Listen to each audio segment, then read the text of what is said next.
Sveiki, pristatome šios savaitės pletkus.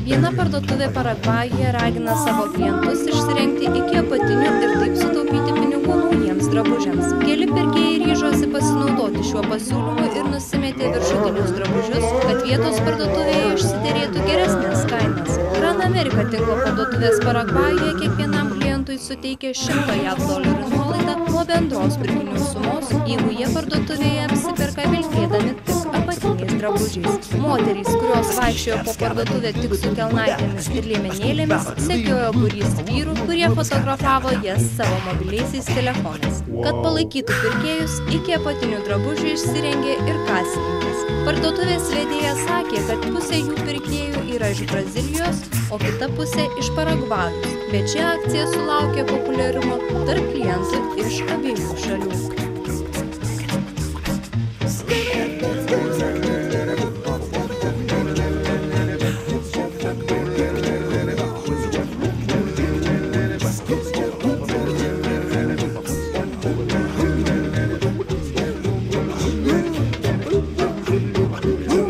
Didžiausio visų laikų LNK muzikinio šou Lietuvos balsas nugalėtoja Julija Jegorova išskrenda į laimėtą kelionę į Niujorką. Jaudinuosi prieš kelionę, nes skrendu viena. Visą savaitę teks praleisti vienai. Paimsiu žemėlapį į rankas ir po Niujorką, šypsosi Lietuvos balso nugalėtoja. Tačiau vienatvė Niujorke tik smulkmena palyginus su tuo, ką Julijai teko išgyventi pastaruoju metu. Po stulbinamo pasiekimo Lietuvos balse ir laimėto kontrakto su pasaulinė muzikos kompanija Universal Music, Julija išgirdo negailestingą gydytojų diagnozę. Gali būti, kad teks operuoti balso stygas. Net nenori to atsiminti.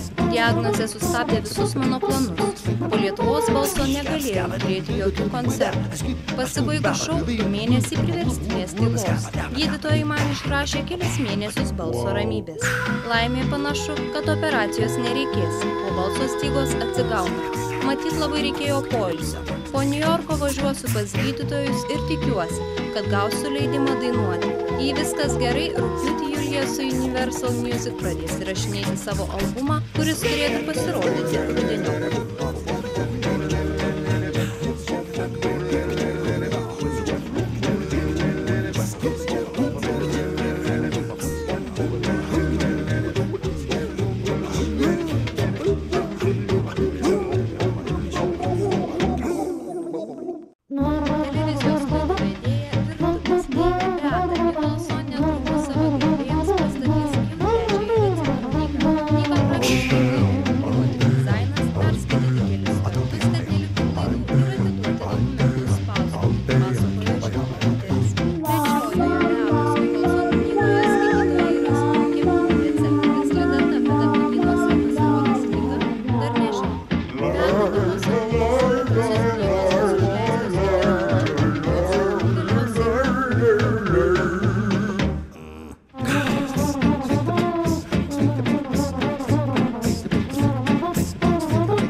Eltono Džono ir jo gyvenimo partnerio Deivido Furnišo šeimą vėl aplankys gandrai. Pasak užsienio spaudos, surogatinė motina jiems žada pagimdyti antrą vaiką. 2 metų sūnų auginantis vyrai trykšta džiaugsmu, jog jų šeima padidės. Ta pati moteris, kuri padovanojo jiems pirmagimį, sutiko ir antrą kartą išnešiauti vaikelį. Pasak vieno dienraščio, moteris laukėsi dar tik kelis mėnesius, todėl oficialaus pranešimo patvirtinančio jos nėštumą kol kas nėra. Neseniai vienoje laidoje dalyvavęs 65 metų dainininkas prasitarė, jog su vyru galvoja apie galimybę papildyti šeimą ir padovanoti sūnui brolį ar sesę. Mes nenorime, kad sūnus augtų vienas, bet kol kas apie tai negalvojame.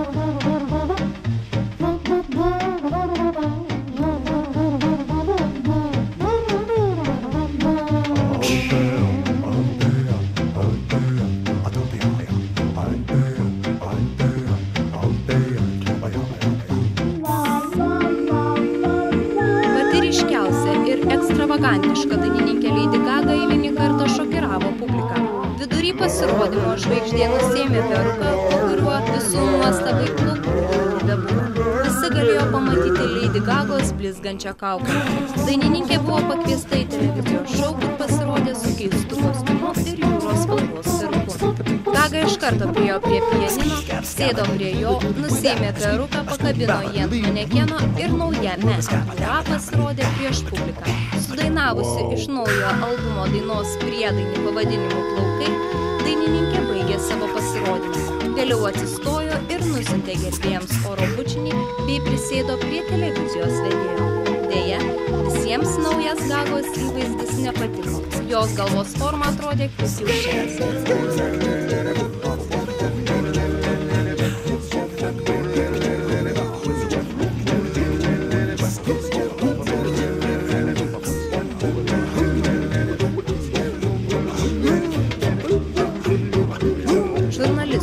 Keliautojui Algimantui Čekuoliui šių metų lapkritis suktels 81 metai, bet jis visiškai nepanašus į standartinį Lietuvos senolį, pasipiktinusi, ištvirkusi nūdienos jaunimu ir dūsaujančių, kaip gerai prie Ruso.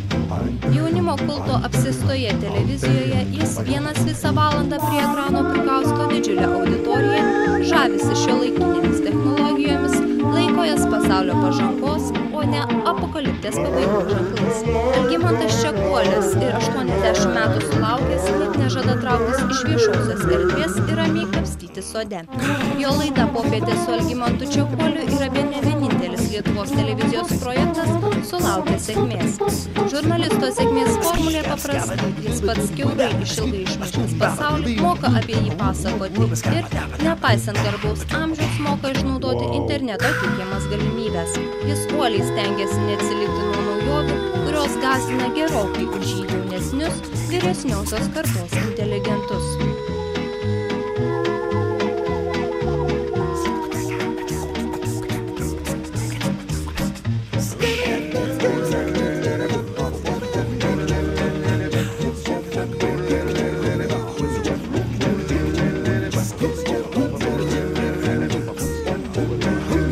Panašu, kad Saulėlydžio sagos žvaigždžių Kristen Stewart ir Roberto Pattinsono graži meilės istorija subliuško dėl į santykius įsipainiojusio trečio asmens režisieriaus Ruperto Sanderso.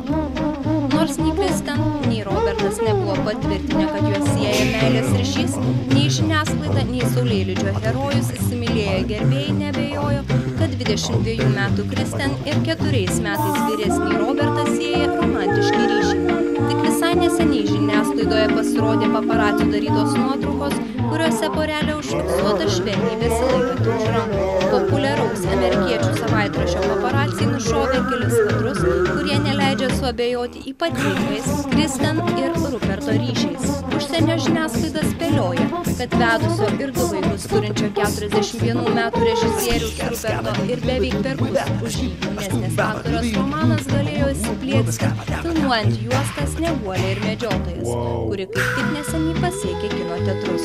Aktorės draugai tikina, jog tai toli gražu nėra romanas. Tai buvo tik akimirksnis, apmaudi klaida, kurios neturėjo būti. Nuoširdžiai gailiuosi, kad įskaudinau ir sutrikdžiau artimus žmonės. Dėl akimirksnio neapdairumo pavojuje atsidūrė svarbiausias dalykas gyvenime. Žmogus, kurį myliu ir gerbiu. Roba, aš jį myliu. Labai apgailestauju, rašoma Stewart pranešime. Nei Rupertas Sandersas, nei Robertas Pattinsonas šios situacijos kol kas nekomentuoja. Žinios apie mylimosios neištikimybę priglaužtas Robertas Pattinsonas susikrovė lagaminus ir išėjo iš namų, kuriuose gyveno su Kristen Stewart.